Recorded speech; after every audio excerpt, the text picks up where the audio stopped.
The awesome people at Sup Inc. sent me a whole care package for their new comic, Blitmap.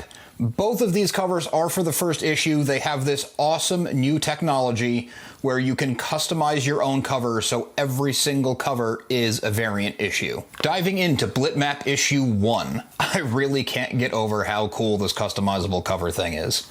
The story starts in the city of Caelum, a city built on the remains of a massive spaceship. It's said to blend the digital and physical worlds perfectly. This makes a lot more sense when you first meet the main character, Cici, and her brother Kit. They're both Blitnauts. Blitnauts are non-organic beings. I don't know if they would be classified as artificial intelligence, because they seem very organic in personality, relationships, and movements. So they might just be intelligent machines. Cici is given a data retrieval job out in the real world. To get the data, she must cross into the Neutral Alignment Zone, also known as the NAZ.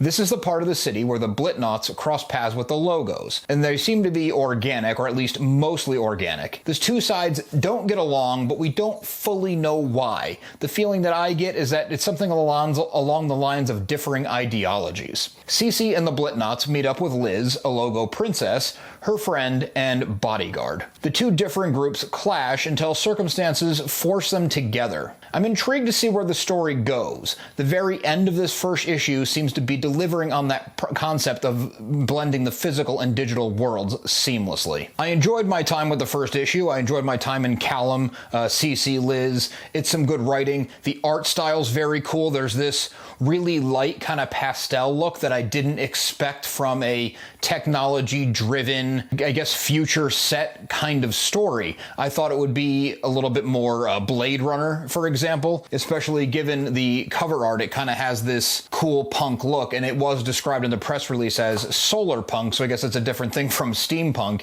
It actually kind of gave me vibes of the Borderland games, if you ever played those, which also might make sense because Sup Incorporated, the parent company of Blitmap, is comprised of a lot of former video game creators. And as much as I had fun with the first issue, and I would like to see the story goes, it's a 6-issue limited series, so it's not going to be hard to grab all the issues and conclude the story. The thing I'm still the most excited about is the creative company around Blitmap. I did a whole separate video on the company as a whole, what they're bringing to New York Comic Con this year, this awesome swag box they sent me, the marketing they have around Blitmap, just the care they put into every little thing, down to the crinkly wrapper that the comic comes in. So a very interesting thing that Sup Inc. is doing is they're having the Blitmap IP be open source. Right after the story ends, there's a whole page encouraging readers to take the world they just entered and run with it, to make it their own. All the company asks for you to do is keep it original and creative.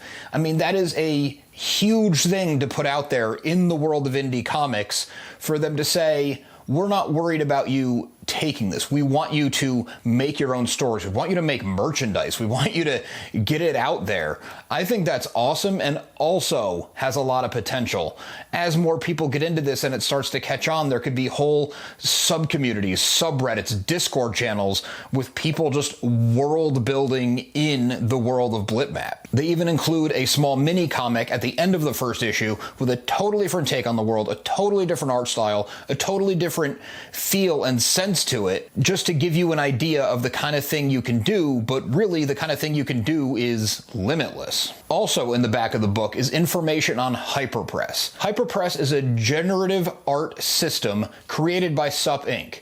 I'm probably supposed to add that it's patent pending at this point, but I didn't know how to slip in the words patent pending without it sound like a TV infomercial. This page boasts, you hold in your hands a one-of-a-kind artifact created through the collaboration of artists and algorithms. Each Hyperpress variant is a singular expression in a catalog that's vast but never repetitive. It's this relentless insistence on uniqueness that creates a powerful connection, the tactical bond between you and your comic book, both without equal in the universe. The power of Hyperpress lies not in its infinite possibilities, but in finding the one that speaks to you. This is a really cool idea with a ton of upside potential. The only downside I see as an indie creator myself is that the cost of printing a unique cover for every single person. Ideally, part of this hyperpress technology is a software system that can change to each variant cover in turn so the printing process can run smoothly and smaller press publications like my own don't get hit with unique printing costs every single issue. That's probably a bit too technical for the scope of this review,